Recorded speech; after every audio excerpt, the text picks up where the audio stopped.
Hola, somos Cecilia Tello y Aida Cuesta y os vamos a hablar sobre el aceite de oliva. En concreto veremos su diagrama de flujo, nos centraremos en una etapa de la cual veremos su diagrama causa-efecto, un indicador y su plan de monitorización.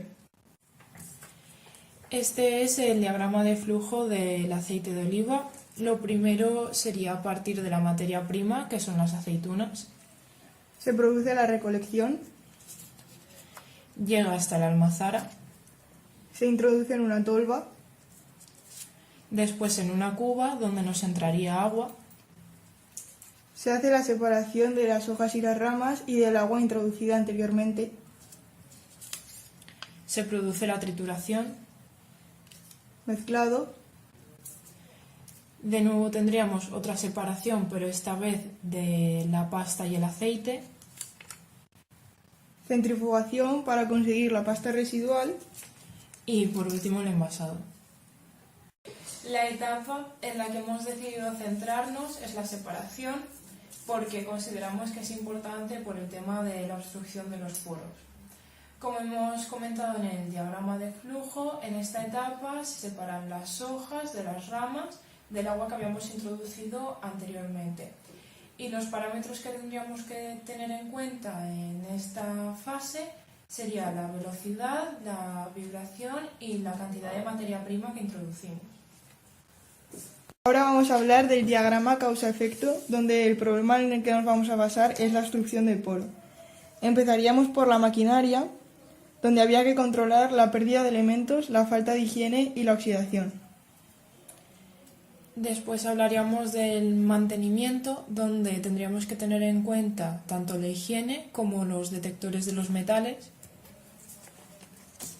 Mano de obra, que había que controlar tanto una formación inadecuada del personal como una falta de experiencia. Materiales, donde tendríamos que tener en cuenta el agua contaminada y ramas que sean más grandes. Medio ambiente, donde el dilema sería la energía utilizada y los residuos. Y el método, que como hemos visto anteriormente sería el control de la velocidad, residuos y cantidad. Como ha comentado mi compañera anteriormente, tenemos tres indicadores, que son la velocidad, la vibración y la cantidad.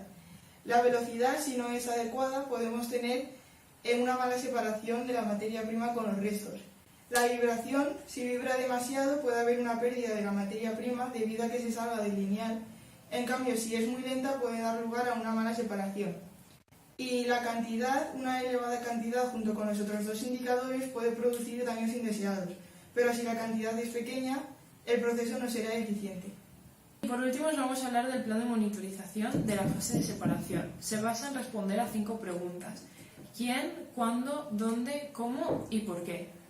Los que se encargarían de controlar las obstrucciones más grandes serían los operarios, y de las más pequeñas se encargaría la propia maquinaria.